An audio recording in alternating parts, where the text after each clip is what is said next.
ये सही बात है। मतलब आप गुरु का चिन्ह रखे हो, आप सदगुरु के अनुयायी हो, सदगुरु के प्रेमी भक्त हो। गुरु ने हमें ये तिलक क्यों लगाया? हमारे अधिकतर कबीर साहब का तिलक सीधा रहता है, आड़ा टेढ़ा डंडा नहीं रहता है, सीधा। ये न्याय का प्रतीक है। ये जब हमारी भाल में तिलक लगता है, गुरु हमें न्याय की गद्दी पे बिठाते हैं कि प्राणी मात्र के साथ न्याय करना, किसी के साथ अन्याय मत करना। तिलक यही प्रतीक है कि, और शीतलता का भी प्रतीक है। चंदन शीतलता का प्रतीक है।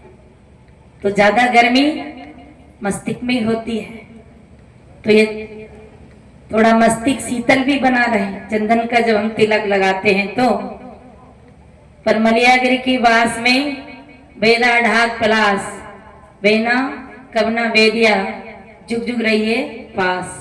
तो ऐसा ना हो कि चंदन के पास रह करके भी अगर हमारे अंदर चंदन प्रवेश ना हो, तो फिर उस ढाक पलास का जो उदाहरण दिया और बांस के पेड़ का उदाहरण दिया सदगुरु कबीर ने, कि मलियागिरी की बांस में जो पलास का पेड़ होता है, जिसको हमारी भाषा में खाकरा कहते हैं, यहाँ पलास कहते हैं, पत्तल भी बनती थी उसकी, वो चंदन की खुशबू ले लेता।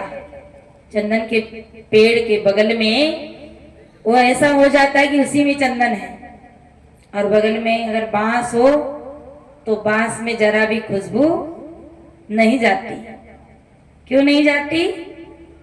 बांस चिकना है, बांस ऊंचा है, बांस पोला है, बांस गटीला है। ये चार अवगुण बांस में है।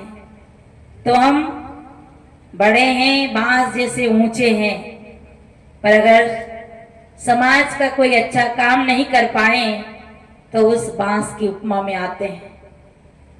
और बातें तो बड़ी बड़ी पर खाली खाली खाली बातें, तो समझो कि हम उस बांस की लाइन में आते हैं।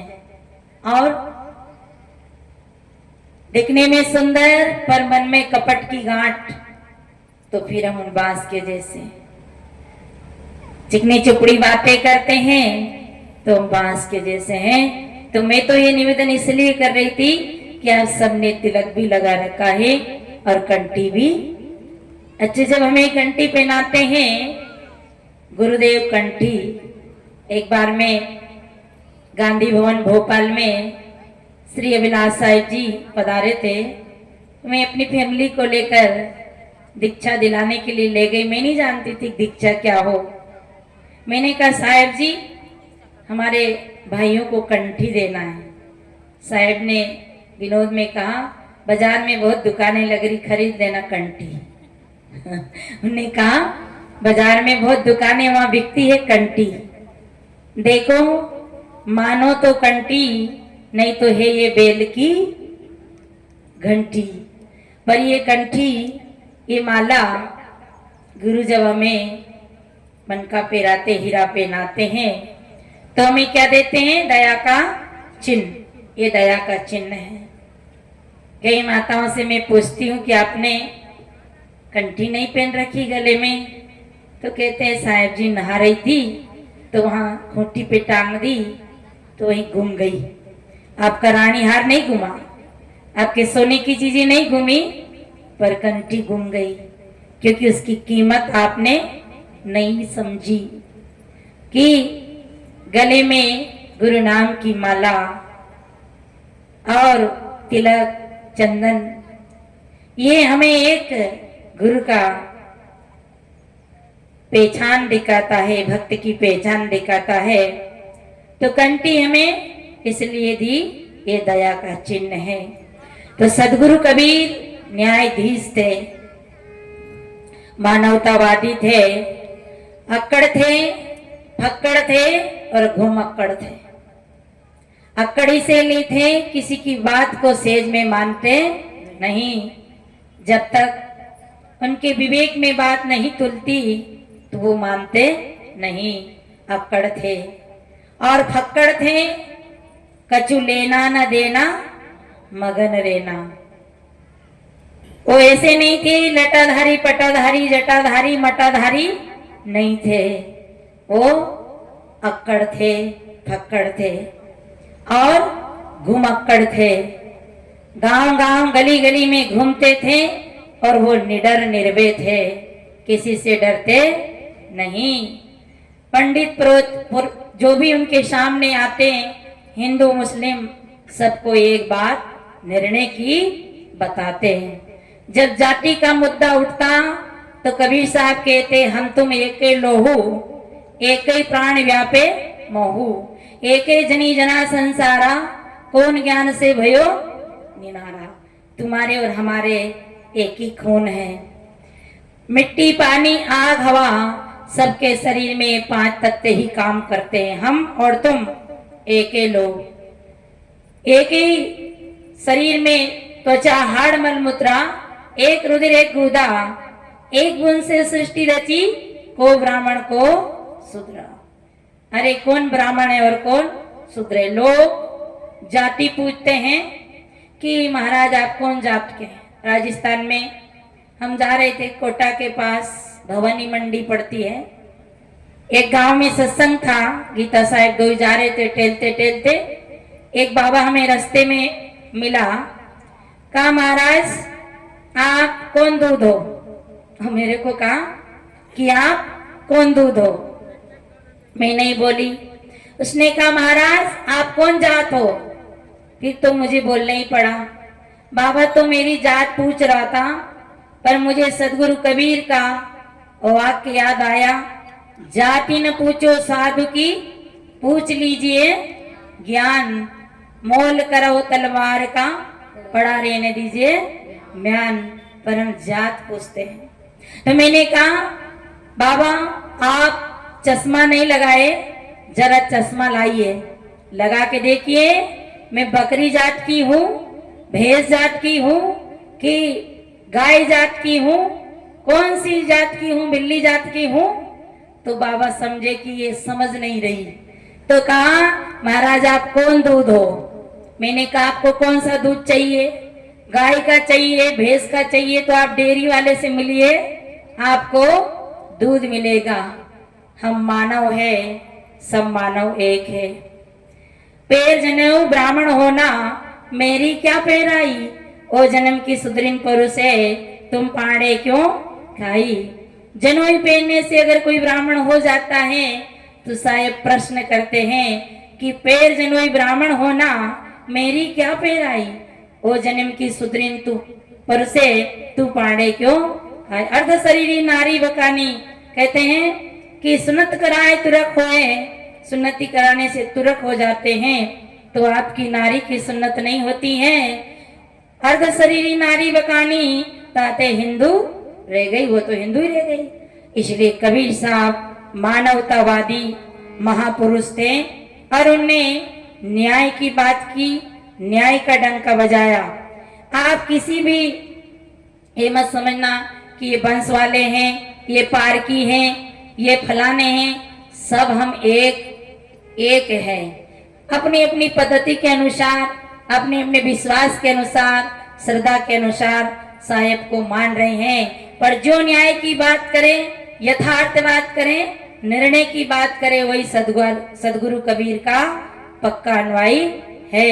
इसलिए अभी हमारे महात्मा जी भजन गा रहे थे कि हम सम कौन बड़ो परिवार।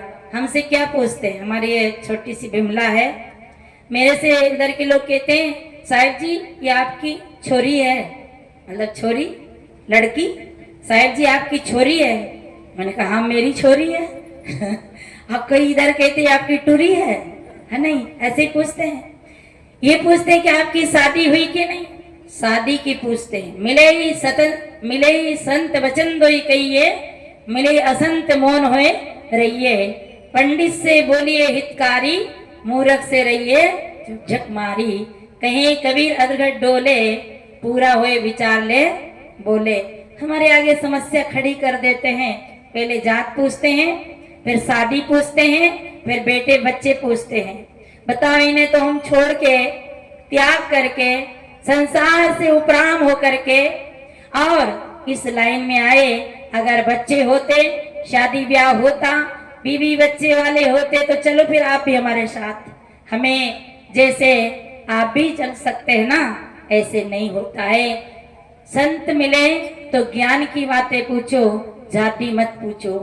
जाति पूछने वाला या मानो कि वो अपने आप धोखा कर रहा है, अपने आप अपने साथ भूल कर रहा है। मानव की कोई जाति नहीं। हाँ, जाति पूछो कि तुम्हारी खान पान, तुम मांस तो नहीं खाते हो, तुम्हारे घर में शराब तो नहीं चलती है, तुम गुरुमुखी हो कि नहीं, तुम नुगरे तो नहीं हो। ये बात पूछो, सत्य की बात पूछो, काम की बात पूछो और ज्ञान की बात पूछो।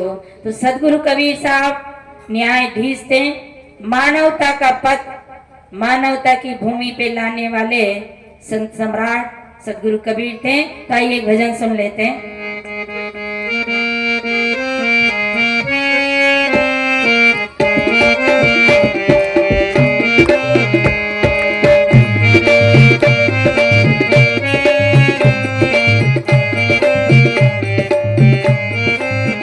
सत्य न्याय का तोर बजाए दिया, बंदी चोर कहाने वाले ने।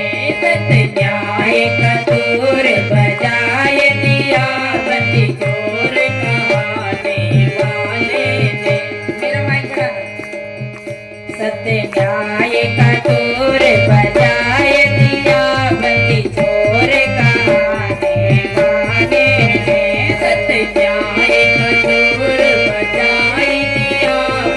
चोर कहाने वाले ने। बंदी चोर कहाने वाले ने, बंदी चोर कहाने वाले ने, बंदी चोर कहाने वाले ने, बंदी चोर कहाने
सत्य न्याय का सुर बजाए दिया बंदी चोर कहाने वाले ने।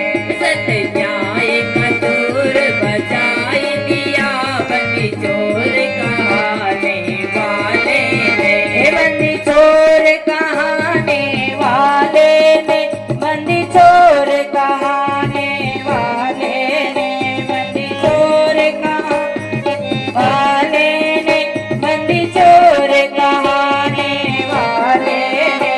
सत्य न्याय का सुर बजाए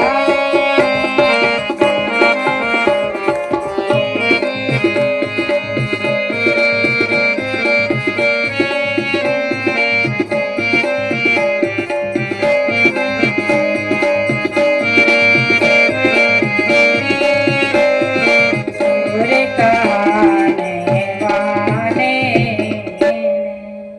बोलो सदगुरुदेव की जय।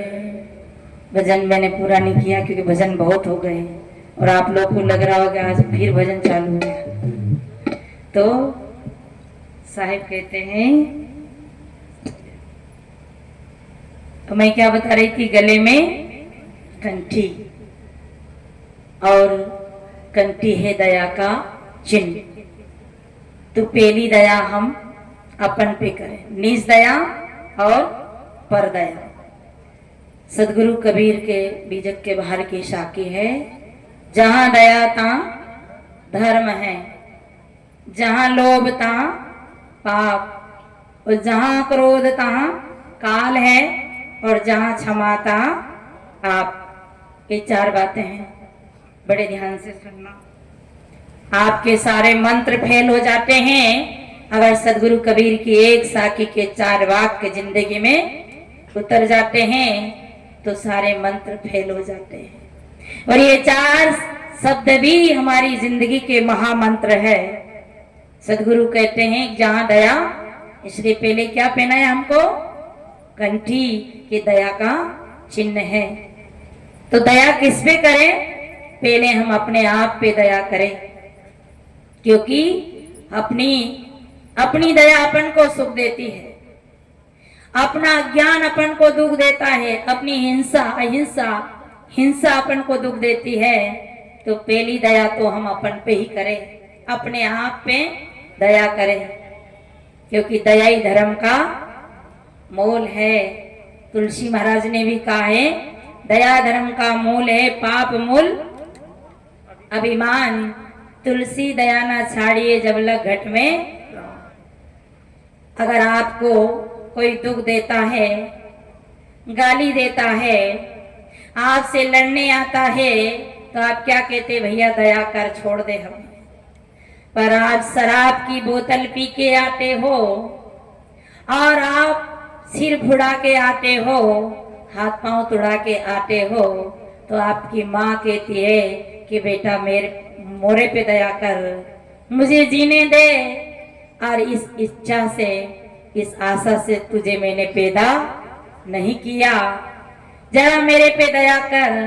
भाइयों, अपनी माँ पे दया करना, क्योंकि आपके अवगुण आपकी माँ का दिल दुखाता है, और दिल दुखाना ही हिंसा है, दिल दुखाना ही पाप है। बकरे को तो एक ही झटके में मारते हो, पर अज्ञान आदमी को रोज रोज मारता है, घर भर के लोगों को सताता है, दुख देता है। जिस पत्नी ने आपसे शादी करी, बड़ी खुशी के साथ आपको चुन लिया, उसे नहीं पता था कि मैं इसे शराबी हिंसक पति के साथ अपनी जिंदगी को दे रही हूँ। वो जिंदगी भर रोती है, दुखी होती है, और दुख देना ही पाप है। इसलिए सदगुरु कबीर पहले हमें गले में कंठी पहनाते हैं कि तुम सर्वप्रथम कंठी का नियम पालन करो, प्राणी मात्र पे दया करो। आज हम हिंसा करते हैं, जीव मारते हैं। संतों ने कहा जीव मत मारो बापरा, सबको एक ही प्राण, हत्या कबू न छूटे, कोटि न सुनो। देखो बहने, जब हम किसी जीव की हत्या करते हैं उन्हें हम पाप समझते हैं। बकरी मारना पाप समझते हैं, मुर्गी मारना पाप समझते हैं। कौन समझते हैं? जो मारने वाला नहीं समझता है, मारने वाला नहीं समझता है, पर जिसने गुरु का चिन्ह पहन रखा है वो समझता है कि ये हिंसा है, ये पाप है। और हमारे हिंदू धर्म में गाय मारना भी पाप बताया है, और गाय मारना पाप है। पर मैं एक नई बात आप लोगों से निवेदन करना चाहती हूँ कि गर्भ के बच्चे को गर्भ में मारना भी बहुत बड़ा पुण्य है, पाप है। कि जो बच्चा आपकी कोख में आया है, कई खानी में भटक के मनुष्य जीवन में आया है, और आपने एक जहर की गोली खाकर उसकी हत्या कर दी, तो उस पापनी दुष्टा मां से बड़ी और कौन हत्यारी होगा। वही बच्चा जन्म लेके बाहर आता, किलकारी करता, गोद में उठाते और आपकी लकड़ी का सहारा बनता, पर आपने गर्भ के बच्चे को गर्भ में ही खत्म कर दिया। 2 बच्चे पैदा करना है तो 2 ही, आपको कितने बच्चे लाना है आप निर्णय कर लीजिए, पर गर्भ के बच्चे को गर्भ में खत्म मत करिए। नहीं तो याद रखना, कबीर कमाई आपनी निष्फल कबू न जाए, और बोया पेड़ बमुल का तो आम कहाँ से खाए। फिर अगले जन्म में हमें बांझ रहना पड़ेगा। देखो, मैं बहुत पहले लोंदा मोड़ा में आए थे, हमारे भैया आया है, हमारे जो भक्तराज हैं वो आए हैं, और फिर सोनापुटी में आए थे बहुत पहले। एक बार खजान रोड में आए थे, वहां हमारे भक्त लोग गए थे और वहां इन्होंने बंदगी की और एक भाव बना, और यहाँ हमारा आना हुआ। आपका स्नेह मिला, प्रेम मिला तो दोबारा भी आ सकते कभी भविष्य में। अगर हम आए गेट में हमारी पिटाई कर दे तो क्या इस गांव में दोबारा पैर रखेंगे? नहीं रखेंगे। जो जीव शरण में आया था, माँ के कोख में आया था, उस हत्यारी माँ ने जहर की गोली खाकर अपने गर्भ के बच्चे को गर्भ में खत्म कर दिया, तो वो दोबारा तुम्हारे कोख में नहीं आएगा। इसलिए जीव नहीं मारना चाहिए। हत्या पाप है, हिंसा पाप है। लोग बकरी मारकर खा जाते हैं, बकरी पत्ती खात है ताकि खींची खाल, और जो नर बकरी खात है ताका कौन हाल। बेचारी बकरी क्या खाती है? उन जानवर भी रोते हैं कि धरती माता तुम्हारे बाप की नहीं है, हमारे बाप की भी है, हमें भी जीने दो और हमें भी इस धरती पे रहने दो। आज हम अपने बच्चों के लिए क्या पकाते हैं? अंडे। लोग कहते हैं संडे हो या, मैं बोली नहीं, मुझे याद ही नहीं, आप बोल दो क्या कहते हैं? संडे हो या मंडे, रोज खाइए। तो अंडे में क्या है? बादाम है, काजू है, किशमिश है, छुआरा है, क्या है? और रजबीर से पैदा हुआ है, वो गंदगी है, पेशाब है, और उस रजबीर से पैदा होने वाले अंडे को अपनी हंडिया में पका के खाते हैं। धिक्कार है।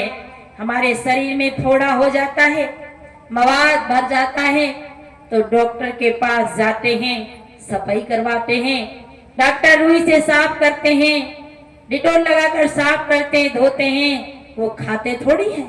पर हम अभागे उसको खरीद के लाते हैं और उसे अपनी हंडिया में पका के खाते हैं। संकल्प करके जाना, कभी घर में अंडा पकाना नहीं और खाना नहीं और खिलाना नहीं। ये हाथ मुर्दा पकाने के लिए नहीं, मुर्दा खरीदने के लिए नहीं, मुर्दा करने के लिए ये हाथ नहीं है। ये हाथ दया करने के लिए है। कोई जीव को दुख देता है तो आप आगे आ जाइए, इन हाथ से सेवा करिए, भूखे को भोजन दे दीजिए, गाय को पानी पिला दीजिए, रोटी खिला दीजिए। पर बड़ी दुख की बात कि हम हिंसा कर जाते हैं, खा जाते हैं। घर में आदमी मर जाता है तो घृणा करते हैं, क्या कहते हैं, हमारे यहाँ सूतक हो गए, सूतक चल रहे। कबीर साहब को कहना पड़ा ऐसी, क्या कहे कबीर साहब कि संतो मानुष तन बोराना, एक बकरी का बच्चा लावे ताए खिलावे दाना, शीश काट धरनी धर देवे फिर मांगे वरदाना। एक बकरी का बच्चा खरीद के लाते हैं, बच्चे के बाल उतारते हैं और दुर्गा देवी के यहाँ देवता को बाल चढ़ाते हैं। देवता खावे बाल, देवता खावे खाल, देवता को थोड़ा बाल चढ़ाते, यहाँ नहीं चढ़ाते, छत्तीसगढ़ में बाल उतारते हैं ना देवता के। अरे द्रौपदी जैसे देवता को बाल चढ़ाते, देखो तो सही। घर में एक बाल आ जाता है तो झगड़ा होता है कि तेरी आंखें नहीं दिखी, भोजन बनाते समय मेरी थाली में बाल आ गया। देवता के आगे बाल उतारते बच्चे का, देवता खावे बाल, बकरे का बाल, बकरे की खाल, देवता खावे बाल, देवता खावे खाल, और माल कौन खाए बोलो? देवता खाए खाल, देवता खावे माल, देवता खाए खाल और बाल, और ये माल खाए इन माताओं का लाल। कितनी उल्टी गंगा बहती है, जरा विचार तो करो। एक बकरी का बच्चा खरीद के लाते हैं, अपने बच्चे के नाम से दुआ करते हैं, मन्नत करते हैं और उसकी गर्दन काट देते हैं। इसे कबीर साहब कहते हैं, जीव घात न कीजिए भोरी लेते काम, तीरथ गए न बाँचिए जो कोटि हीरा देवो दान। कितना हीरा दान दे देना। आप पुराण उठा के देख लो, भगवान राम ने बाली को छुपके मारा था और वही बाली व्याध बन करके कृष्ण अवतार में कृष्ण भगवान को बाण मारा। कहते हैं राम के हाथ से मरने से व्यक्ति की मुक्ति हो जाती है। तो बाली व्याध बनता है और उससे धोखे से भगवान कृष्ण के बाण लगता है, वो जाता है, पश्चाताप करता है। कहते हैं भगवान मैं तो मारना नहीं चाह रहा था, पर धोखे से आपको बाण लग गया। स्वयं भगवान कृष्ण कहते हैं कि तेरा कोई दोष नहीं, ये मेरे पूर्व जन्म का बदला है, आज पूरा हुआ है। पीपा जी महाराज ने कहा है, पीपा पाप न कीजिए दूरा रीजिए आप, जन की करनी जो जाए कुण बेटा कुण बाप। याद रखना कि ऐसा हिंसा का काम नहीं करना, जीव नहीं मारना। जब हम बाहर से घर में एक कोई मर जाता है तो सूतक मनाते हैं। क्या फेंकते हैं? हंडिया फेंकते हैं, झाड़ू फेंकते हैं, चटाई फेंकते हैं। फेंकते कि नहीं फेंकते? फेंकते हैं ना, क्योंकि घर में सूतक हो गया। सूतक किस में हुआ? झाड़ू में हुआ, हंडिया में हुआ, पर लड्डू में नहीं, घी के डिब्बे में नहीं, तेल में नहीं, अचार के डिब्बे में सूतक नहीं हुआ। कितना अंधविश्वास। तो घर में एक मनुष्य मर जाता है तो हम सूतक मनाते हैं, घर की पुताई करते हैं, तीज नहावन करते हैं, दसगात करते हैं, क्या क्या आडंबर हम करते हैं, और हमारे घर का शुद्धिकरण करते हैं। और उस घर के सदस्य को जार फूक कोयला कर डारे, ओगट घाट नहाना, घर में नहीं नहाते हैं, आउट घाट में नहाने जाते हैं, क्योंकि घर में सूतक हो गया है, अपवित्रता हो गई है, घर से मुर्दा निकल गया है। पर दुख की बात, बाहर से एक मुर्दा लाए, ता मुर्दे की बनी रसोई लून तेल मिलाकर घिसकर बांटकर उस मुर्दे की रसोई बनती है। ता मुर्दे की बनी रसोई घर भर करत बखाना, क्या टेस्टी खाना बना। वो किसी का गंदगी, किसी का मांस, किसी की हड्डी, और उस हड्डी को हम क्या कह रहे हैं कि क्या टेस्टी खाना बना। धिक्कार है। चिल्लू भर पानी में डूब के मर जाओ तो कोई बात, मर मत जाना, नहीं तो मुझे जेल में जाना पड़े।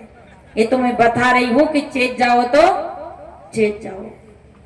क्या पहले एक जमाना था जब लोगों को अन्न नहीं मिलता था, वो तो अपनी सुधा बुझाने के लिए, अपनी जठरग्नि शांत करने के लिए उन्हें खाना पड़ता था। अन्न का था, लोग चनाई खाते थे, मवई खाते थे, अरे जो मिले जो ही खाते थे। अग्नि का भी आविष्कार नहीं था तो कच्चा पक्का जो आज वही खाते थे। पर आज गोदामें सड़ रही है, अनाज कितना पैदा हो रहा है। अनाज खाइए, फल फ्रूट खाइए, अरे बच्चों को बादाम खिलाइए, ताजा ताजा सब्जी खिलाइए, अंकुरित दाना खिलाइए, जिससे आपके बच्चे के दिमाग दिल मजबूत बनेंगे। और क्या खिला रहे हैं? तो ना तो पकाना और ना खाना। मुझे एक कहानी याद आती है। भगवान शंकर और पार्वती जी जा रहे थे। एक बहुत बड़ा विशाल तालाब था। उस तालाब में एक मछुआरा मछली मार रहा था। बहुत सारी मछलियां को एक ही झुंड में मार के लाता था। अधिकतर रामायण में, वो तो अपना विषय रामायण नहीं है, परंतु प्रसंग आता है पति पत्नी संवाद, गुरु शिष्य संवाद और मित्र मित्र संवाद। अधिकतर माता हर जगह प्रश्न करती, हमारे जो पार्वती मैया भोलेनाथ से प्रश्न करती। और देवियां, घर में आप भी पति से प्रश्न करया करो कि पति देव इस कर्म का फल क्या होगा, ताकि आपके प्रश्न से उनकी बुद्धि तरखर, यानी आप उनकी बुद्धि विकसित हो और वो भी ज्ञानी बने। पर हम प्रश्न नहीं करते हैं, हम तो प्रश्न करते ही नहीं। माता पार्वती ने प्रश्न किया कि ये इतना बड़ा तालाब और हजारों मछलियां, ये मछुआरा एक ही झुंड में 100 200 मछली मारता है, तो बताओ नाथ, आप कहते हैं कि जीव जैसा कर्म करता है वैसा भोगना पड़ता है। कर्म प्रधान विश्व रचना का, अजो जस कर तस फल चाका, को न को सुख दुख कर दाता, निष्कृत कर्म भोगे सब भ्राता। तो बताइए, आप कहते हो तो ये हजारों मछलियां दिन भर में मारता है, रोज मारता है, तो ये कितना बार जन्म लेगा और कितना बार इसका बदला फटेगा? बोलो सदगुरुदेव की। थोड़ा ऊंचा हाथ उठा के, नींद आ रही होगा तो भग जाएगी। बोलो सदगुरुदेव की, सदगुरु कबीर साहेब की। तो आज शंकर जी कहते हैं कि अभी मेरे पास इस प्रश्न का उत्तर नहीं है, समय आएगा जब उत्तर दूंगा। आपको भी लग रहा हो नहीं, जल्दी सुना दे उत्तर तो ठीक है, लग रहा होगा नहीं? तो क्या हुआ, ऐसे ही निकल गए, बात भूल गई माता तो। और 25-30 साल बाद फिर उसी जंगल में, उसी तालाब के किनारे आते हैं। अब क्या देखते हैं, तालाब सूखा है, थोड़ा सा एक गड्ढा भरा है पानी का, उसमें एक अधमरा ऊंट पड़ा है और उस ऊंट के प्रति एक अंग में कीड़े पड़ रहे हैं, ऊपर फोड़े हो रहे हैं, भीतर ऊंट बिलबिला रहा है, कीड़े भीतर से उसको खा रहे हैं, ऊपर गिद्ध कौवे आते हैं, उसकी चमड़ी को नोचते हैं। पानी के लिए ऊंट तड़पता है, चीखता है, चिल्लाता है। पार्वती माता पूछती है कि शंकर जी कहते हैं, पार्वती तुझे याद है, तूने बहुत पहले एक प्रश्न किया था, आज उस प्रश्न का उत्तर मैं तुम्हें देता हूं। तूने कहा था ये एक मछुआरा है और इतनी मछलियां हैं, ये कब कब कितनी मछलियों को मारता है और ये कितना जन्म तक जन्म ले लेकर इससे बदला लेगी, बताओ। तो आज तुझे इसका उत्तर देता हूं। ये वही मछुआरा है जो मानव भूमि पे, कर्म भूमि पे आया था, पर इसने हिंसा करी, हत्या करी और मछलियों को मारा, तो ये मछुआरा ऊंट बना और ये मछलियां कीड़े बनी, गिद्ध बनी और इसको नोच नोच के खा रही। ज्यादा दिन बदला नहीं लगा। इसलिए जीव पे दया करना दया ही धर्म का मूल है। जहाँ दया था धर्म है। तो गुरु ने हमें कंठी क्यों पहनाई? ये दया का प्रतीक है, दया का चिन्ह है। तो जहाँ दया था धर्म, जहाँ लोभ तहाँ पाप। पाप कहाँ होता है? जहाँ लोभ आता है वहाँ। लोभ आते ही आदमी अंधा हो जाता है। पर सदगुरु कहते, कनक कामनी देख के तू मत भूले सुरंग, मिलन विचरण दोई लड़ा, जैसे केचली तजत भुवंग। ये मिलना माया का और विचरना माया का, दोनों ही झूठ है। तुम सुरंग हो, पवित्र रंग हो।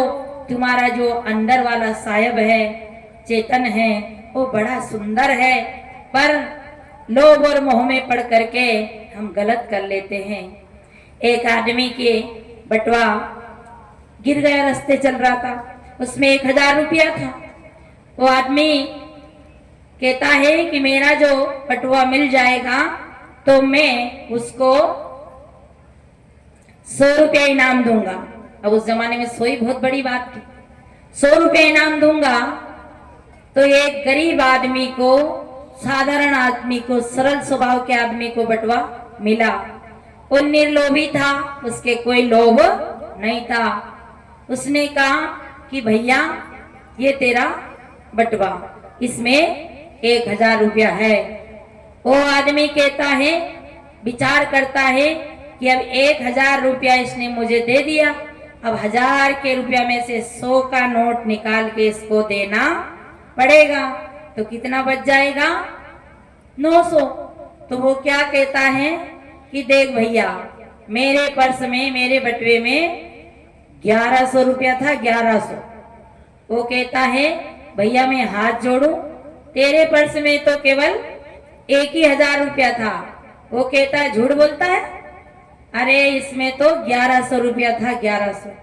उस भोले आदमी ने, गरीब आदमी ने हाथ जोड़ के कहा भैया मेरे ऊपर 100 रुपया का कलंक मत लगा।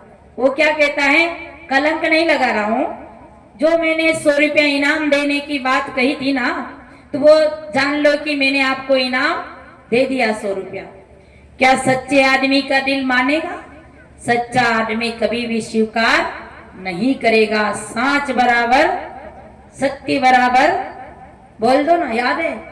सत्य बराबर तप नहीं और झूठ बराबर पाप, और जाके हृदय साच है ताके हृदय आ।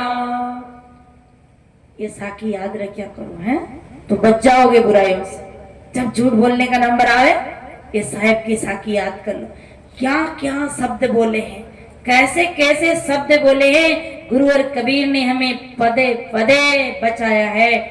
अरे आप कम से कम कबीर अनुयायी हो तो 10-10 साखी तो याद कर लेना। ऊंचाहत करो किन किन को 10-10 साखी याद है। अरे भाई जल्दी जल्दी में ऊंचाहत मत करो, अरे कहीं भूलवा लिया है तो घातक थिया नहीं करोगे, है ना। 10-10 साखी याद होना चाहिए। अपने बच्चों को 10 साखी पढ़ा दो, भोजन कराते समय, खेलते समय। सत्य के बराबर कोई तपस्या नहीं है। माताएं लोरी में सिखाओ कबीर साहब के ज्ञान, कबीर साहब की साखी लोरी में पालने में सुना दो, उनको सिखा दो और कह दो कि रोटी जब दूंगा ये पूरी साखी मुझे कंठस्थ करके सुनाना। पर हमें ही नहीं आ, तुमने क्या सुना है? हमें ही नहीं आवे तो वो कहां से सीखेंगे? देखो पहले तो पास अपन को ही होना पड़ेगा, तब बच्चे पास होंगे। मास्टर ही पहले तो बच्चे कहां से पास होंगे? तो उसने कहा कि भैया मैंने आपका 1000 का पर्स मिला मेरे पास, झूठ नहीं बोलता हूं। वो कहता नहीं 1100। उसने कहा मैं तेरा इनाम का भूखा नहीं हूं, पर मुझे सत्य चाहिए। पंचायत बुलाई, 5 जने आए, 5 जहां परमेश्वर होता है। पंचों ने कहा झगड़ा किस बात का? कि सर ऐसी बात है कि मैं इनका पर्स मिला, इन्हें इनाम रखा था कि मेरा पर्स मिलेगा तो उसे 100 रुपया इनाम दूंगा। तो मैंने इनका पर्स मुझे मिला, इनका बटवा मुझे मिला और उसमें 1000 रुपया ही था। ये कहते हैं कि 1100 था, ये कहते हैं कि मेरे पर्स में 1100 रुपया था, पर ये कहते हैं कि चलो तूने 100 रुपया निकाल लिया तो कोई बात नहीं, इसमें तेने 100 रुपया निकाल लिया तो इनाम का। मैंने कोई इनाम नहीं निकाला, जो मुझे मिला ये आपको दे दिया। पंचायत में बात रखी और जो पंच होते हैं बुद्धिवान होते हैं, विद्वान होते हैं और समझदार होते हैं और न्याय की बात करते ही से उनको पंच बनाया जाता है। तो क्योंकि तिलक कौन सा लगा है? तिलक कौन सा लगा है? न्याय का तिलक लगा है। अन्याय मत करना। तो अब क्या हुआ, उसने पंचों ने बात रखी, पंचों ने बात सुनी और कहा कि भैया बिल्कुल सही कह रहा है तू, तेरे पर्स में 1100 रुपया था, बिल्कुल करेक्ट सच बात है। ये पर्स तेरा है ही नहीं, ये पर्स तुझे देना ही नहीं, ये पर्स तुम ही ले जाओ। किसको? जिसको मिला ना उसी को दे दे, ये बटवा तेरा नहीं है, तेरा तुझको अर्पण क्या लागे मेरा, जैसा करोगे वैसा ही तो मिलेगा। इसलिए लोभ हमसे पाप कराता है, लोभ हमसे झूठ बुलवाता है। जा दयाता धर्म, जा लोभता पाप, और जहां क्रोध तहां काल, जहां क्रोध आता है वहां काल। इसे दया रखना चाहिए और दया हर व्यक्ति के जीवन में होना चाहिए। कबीर साहब ने क्या कहा?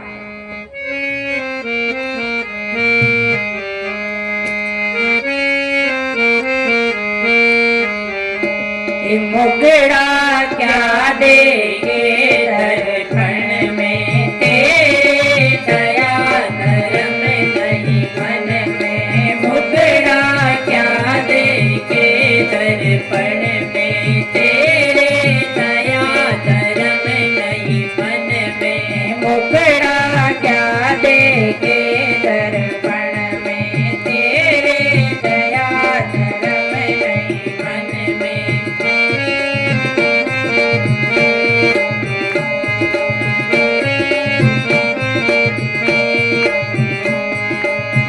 दया धर्म नहीं मन में, तेरे दया धर्म नहीं मन में। मुगड़ा क्या देगे दर्पण में, तेरे दया धर्म नहीं मन में।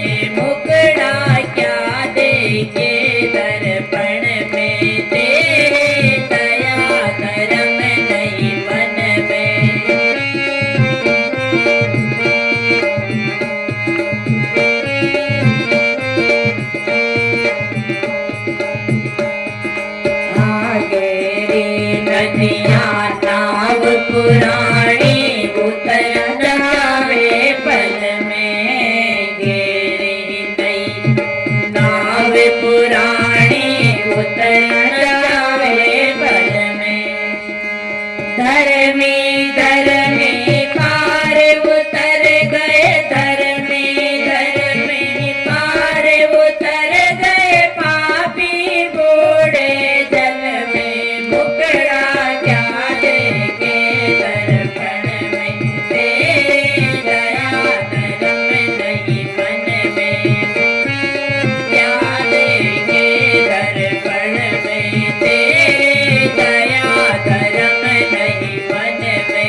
कान की मर की ले करे बल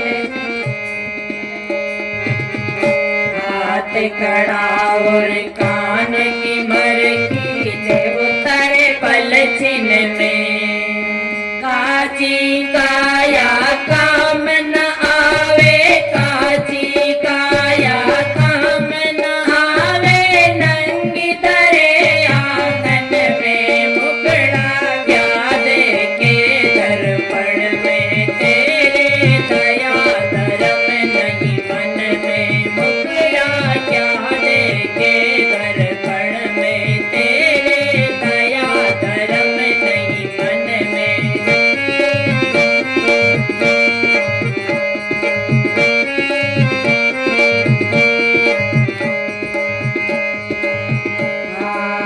कोड़ी रे कोड़ी माया जोड़ी जोड़ दरे आंगन में कोड़ी रे कोड़ी माया जोड़ी जोड़ दरे आंगन में पाप कौन कराती है? माया, लोभ, यही तो पाप कराता है।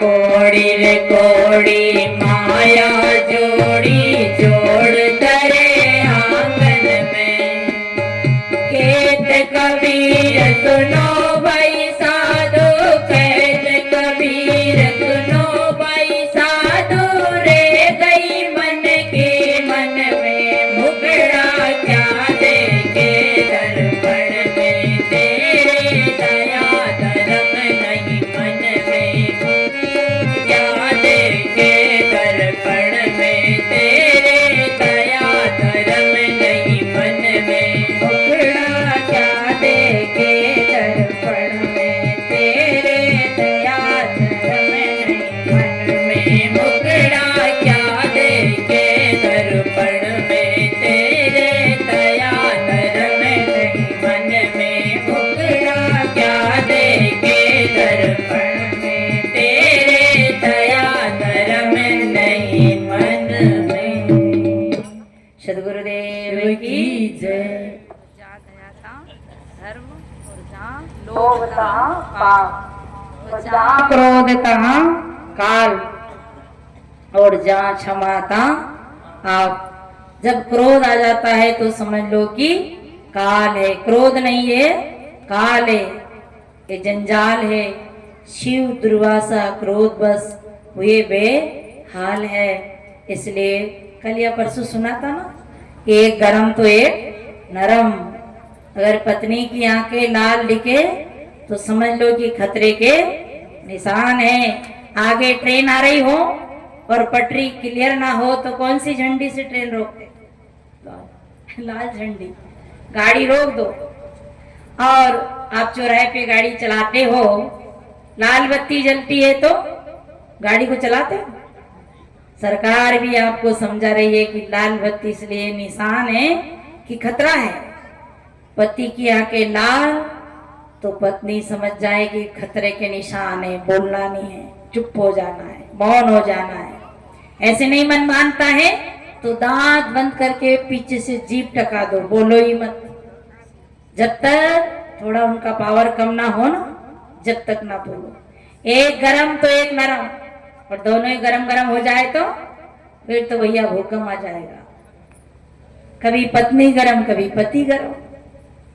चलो मैं एक गाथा सुना देती हूँ, समय भी हो रहा है और वाणी को भी विराम लेंगे। ये देखो, एक दो बजनी है। तो एक किसान था। तो किसान थोड़ा क्रोधी स्वभाव का था, उससे क्रोध बहुत आता था।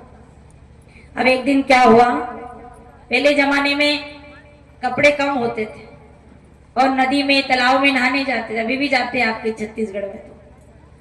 तो किसान नहाने गया, नदी में नहाया और धोती धोया। धोती कितनी जोड़ी रहती थी पहले? एक या दो ही कहाँ रहती थी, एक ही रहती थी। 2 जोड़ी मान, बहुत कम कपड़े होते थे पहले।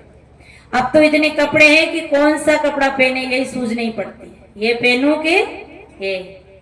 तो किसान ने धोती धोई। ध्यान से सुनना, मैं किसान की कथा नहीं सुना रही हूँ, ये एक छोटा सा क्रोध हमारी जिंदगी में कितनी बड़ी विपत्ति लाकर खड़ा कर देता है, कितनी बड़ी उलझन में डाल देता है। तो किसान ने धोती धोई, हवा चली, धोती गिर गई। अब किसान को गुस्सा आया, थोड़ा तो आया, फिर धोती धोई, फिर धोती सुखाई, हवा चली, धोती फिर गिर गई। 3 बार धोती गिरी। अब तो किसान को इतना गुस्सा आ गया कि अब धोती को क्या किया, धोती उठाई, अब धोई नहीं, धोती उठाई, धोती में बट दिया और एक गंदा नाला बह रहा था उसमें डाला, गिर, कितनी गिरेगी। अब धोती कोई चेतन तो नहीं थी। और हमारे यहाँ की प्रत्यक्ष घटना है कि रास्ते चलते चलते मोटरसाइकिल बिगड़ गई। अब थोड़ा चलाए हुर हुर करके बंद हो जा, थोड़ी चले हुर हुर करके बंद हो जा। उस गाड़ी को गड़काते गड़काते रुड़काते रुड़काते ले गया। एक कांटे की गाड़ी पड़ी थी जो खेत के बाड़ लगाते, वो गाड़ी के पास उस मोटरसाइकिल को ले गए। प्रत्यक्ष की घटना 2-3 साल पहले। उस गाड़ी को उस गाड़ी के ऊपर गिराया और एक माचिस से आग लगाई तो गाड़ी भी जलाई और मोटरसाइकिल, वो कांटे की गाड़ी में मोटरसाइकिल को जला दिया।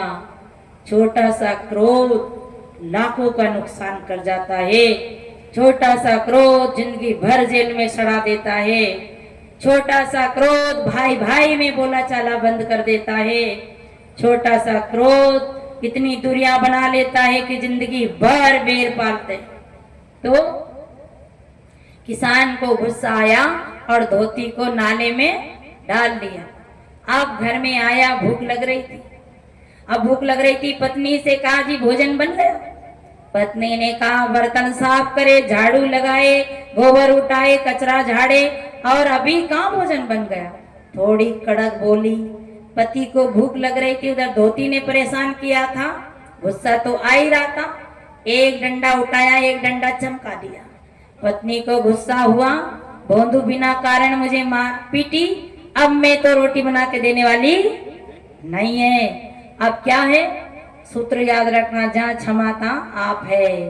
अब क्या किया, अब तो पत्नी ने रोटी बनाना बंद, झगड़ा इतना तन गया कि अब तेरे साथ रहना ही नहीं, घर बांट लो।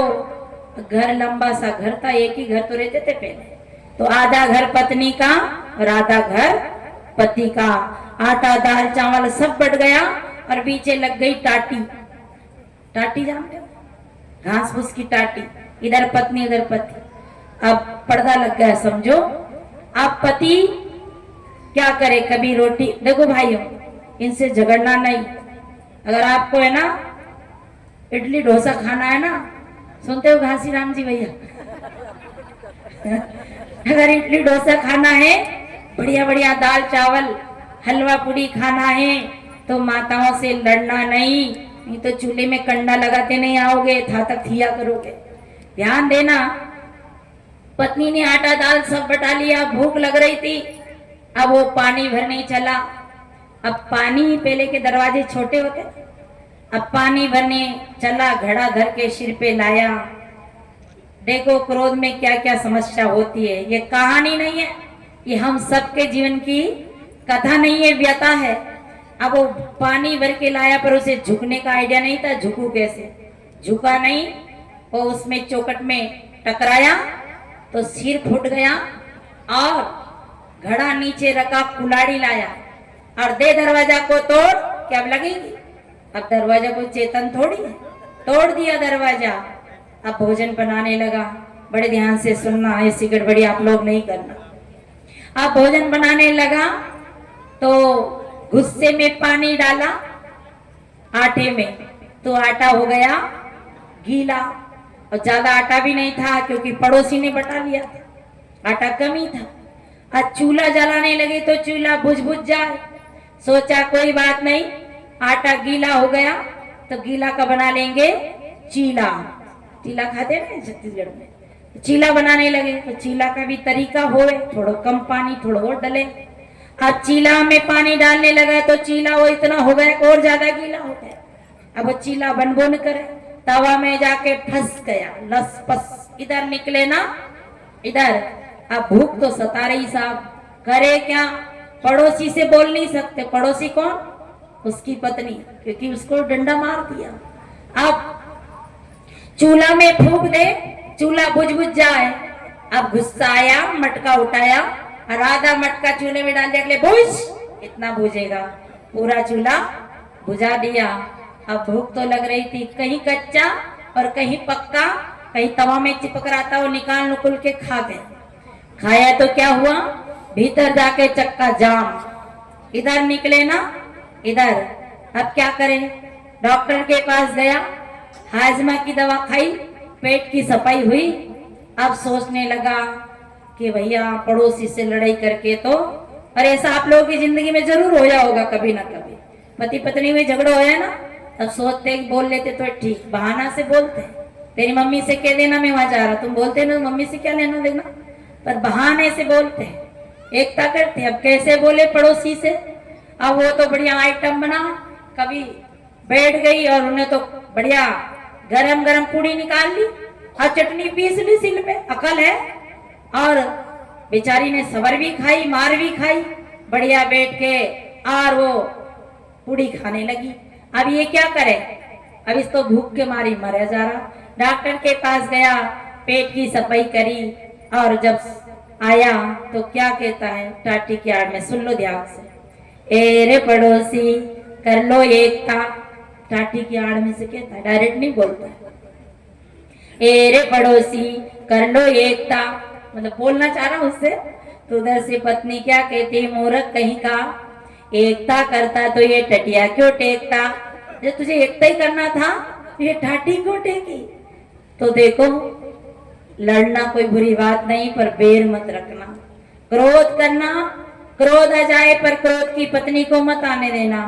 क्रोध की पत्नी हिंसा है, हिंसा नहीं होना चाहिए। बोलचाल तो थोड़ा बहुत हो ही जाता है, तो क्रोध काल है और क्रोध जंजाल है, ध्यान देना। एक गरम एक नरम। अच्छा, फिर क्रोध आ जाए तो बचे कैसे, तो श्री पूरण साहिब जी का सूत्र बड़ा गजब का है। पूरण साहिब जी का सूत्र, एक जो आप लोग संध्या विराग शतक कोई पढ़े होंगे ना, उनको पता है।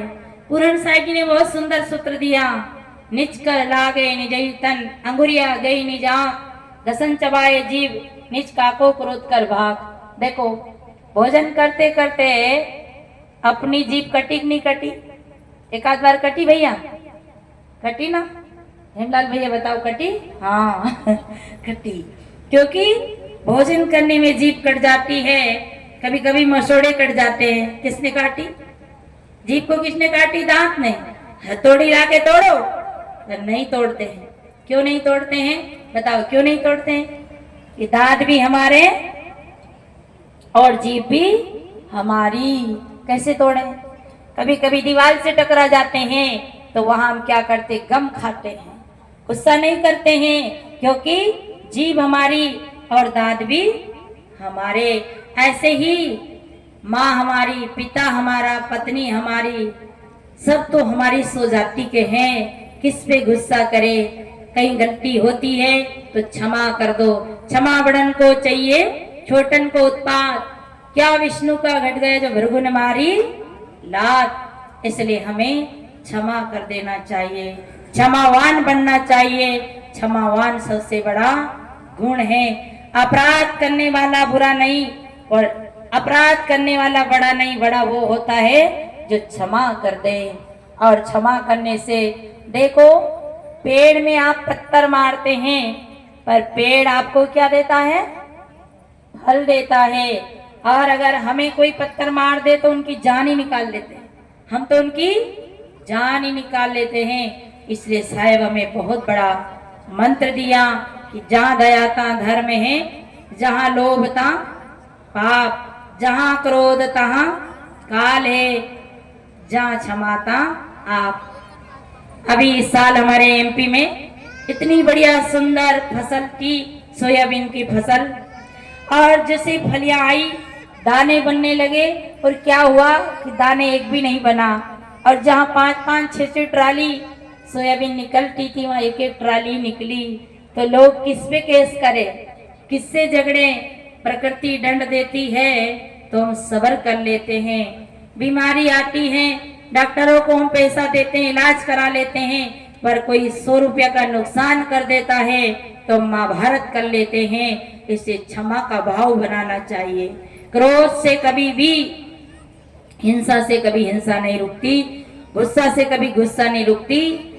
अगर बिजली उठी है, बिजली गिर रही है, आग जल रही है, और अगर आपने एक लोटा पानी डाल दिया तो आग वहीं बुझ जाती है। पर माताएं भी कम नहीं होती हैं, बहुत गुस्सेल होती है, बहुत क्रोध आता है। बहने क्रोध मत करना, और जिसके गर्भ में बच्चा है उसे तो बिल्कुल क्रोध नहीं करना चाहिए, नहीं तो याद रखना क्रोधी बच्चा जन्म लेगा। इसलिए हमें क्षमा का स्वभाव बनाना चाहिए। हमारे शरीर में बीमारी आती है, तकलीफ होती है, किससे कहें?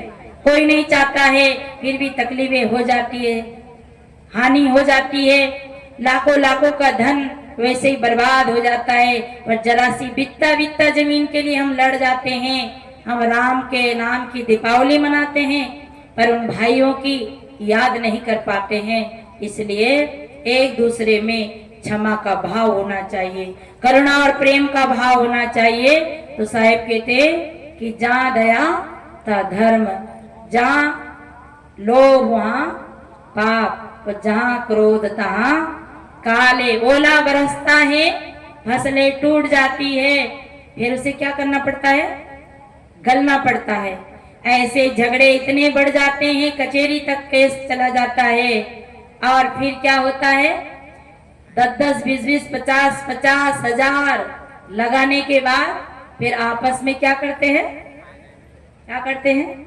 समझौता करते हैं, माफी मांगते हैं। हम नहीं मांग पाते तो सरकार मंगवा लेती है। वही काम अगर हम घर नहीं कर लें तो ये इतनी बड़ी समस्या से हम बच सकते हैं। छोटा सा क्रोध हमारे जीवन में बहुत बड़ी समस्या ला देता है। एक माता नाग पंचमी का व्रत रहती थी, और सभी माताएं नाग पंचमी का व्रत रहते हैं। आप भी रहती होंगी ना? आप नहीं रहते क्योंकि आप समझदार हैं। तो नाग पंचमी का व्रत पति से कभी नहीं बोलती थी। एक दिन रात की 12 बजे पति अपने बिस्तर में सो रहा है, पत्नी गिलास भर दूध लेके गई और पति से बोली कि उठिए जी, दूध पी लीजिए। पति ने देखा कि आज चंद्रमा सामने कैसे आ गया, अभी तो कभी दिखने में नहीं आता था, आज चंद्रमा सामने कैसे आ गया? तो पत्नी बोली कि मैं तो व्रत थी, व्रत, आज नाग पंचमी का त्योहार है, सभी माताएं व्रत थी, मैं भी व्रत थी, और सब तो नाग देवता को दूध चढ़ाई और मैं दूध चढ़ाने नहीं गई तो मेरे काम भी बहुत थे। पर मैंने सोचा सबसे बड़ो कालो नाग तो हमारे ही घर में है, क्यों ना ये दूध इसी को चढ़ा दो। तो ये आपके लिए दूध लेके बैठी हूँ, आप दूध पी लीजिए, आपका जहर शांत हो जाएगा। ऐसा शब्द भी ना बोले जिससे घर में झगड़ा हो, लड़ाई हो, क्योंकि लड़ाई का मूल कारण वाणी से शुरू होता है, क्रोध का मूल कारण वाणी से शुरू होता है। इसलिए हमें क्रोध नहीं करना चाहिए। क्रोध आ जाना तो स्वाभाविक है, क्योंकि हमारा शरीर 5 अवगुणों से बना है। ये हमारे माता पिता में भी था, उन्हीं से हमारा शरीर बना है, तो आना तो स्वाभाविक है, पर उसे समझकर विवेक करके झुक जाएं। देखो, गड्ढा सामने आता है तो गड्ढा नहीं बचता है, गड्ढे से आप गाड़ी को मोड़ के चलते हैं। रास्ते में पत्थर है, कंकर है, कुछ भी ऐसी उबड़ खबड़ जगह है, उससे आप बच के चलते हो।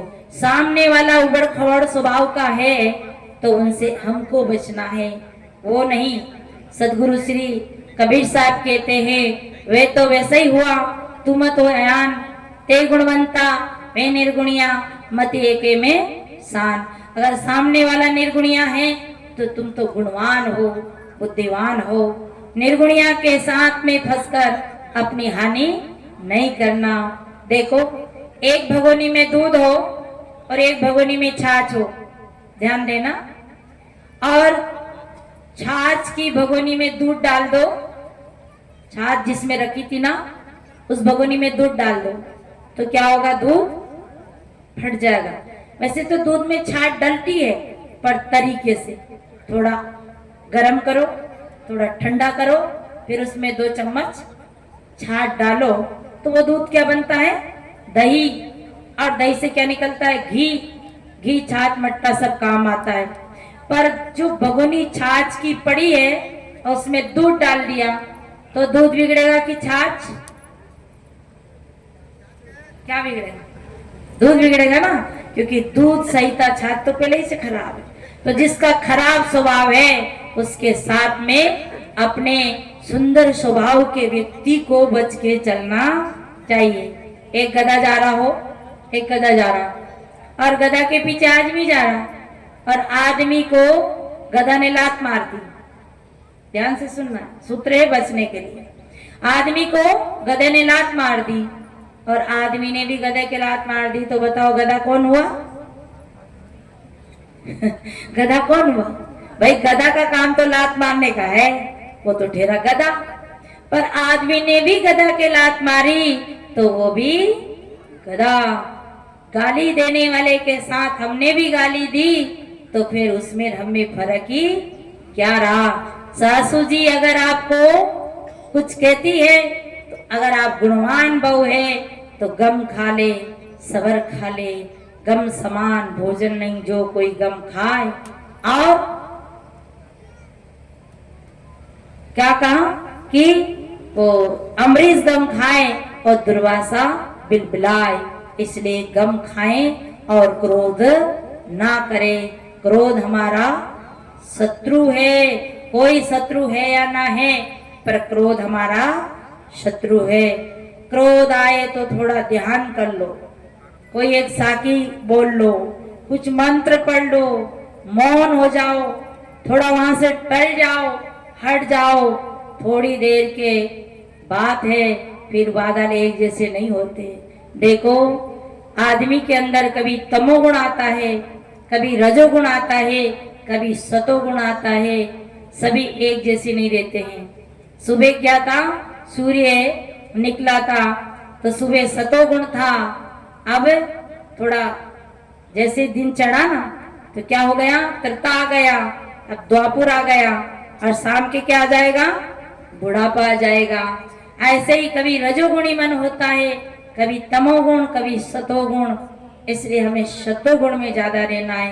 कोई भी व्यक्ति जिंदगी भर विकार में नहीं रह सकता और सद्गुण में जिंदगी भर रह सकता है। विकार के भाव में हम ज्यादा समय नहीं रह सकते। बताओ आपको जिंदगी में कभी भी क्रोध आया होगा? कितनी देर रह गए होंगे आप क्रोध में? ज्यादा आधा घंटा, 1 घंटा, पर 24 घंटा हम शांति में रह सकते हैं, क्योंकि ये हमारा स्वरूप नहीं है। तो सज्जनों, हमने क्या बात कही थी? हमें गुरु ने न्याय का तिलक दिया। न्याय करे मानव मात्र के साथ, प्राणी मात्र के साथ, और गले में ये दया का चिन्ह, प्राणी मात्र के साथ दया का भाव रखे। पहले निज दया और फिर पर दया। तो जहाँ दया था धर्म है, जहाँ लोभ तहाँ पाप, जहाँ क्रोध तहाँ काल, और जहाँ क्षमा तहाँ आप। तो हम क्षमावान बने। और अब समय हो रहा है, कहते ना, भूखे भजन ना होए गोपाला, ले ले तेरी कंठी माला। तो मैं यही वाणी को विराम दूंगी। आप सबने शांति का परिचय दिया। बोलो सदगुरुदेव की साहेब बंदगी।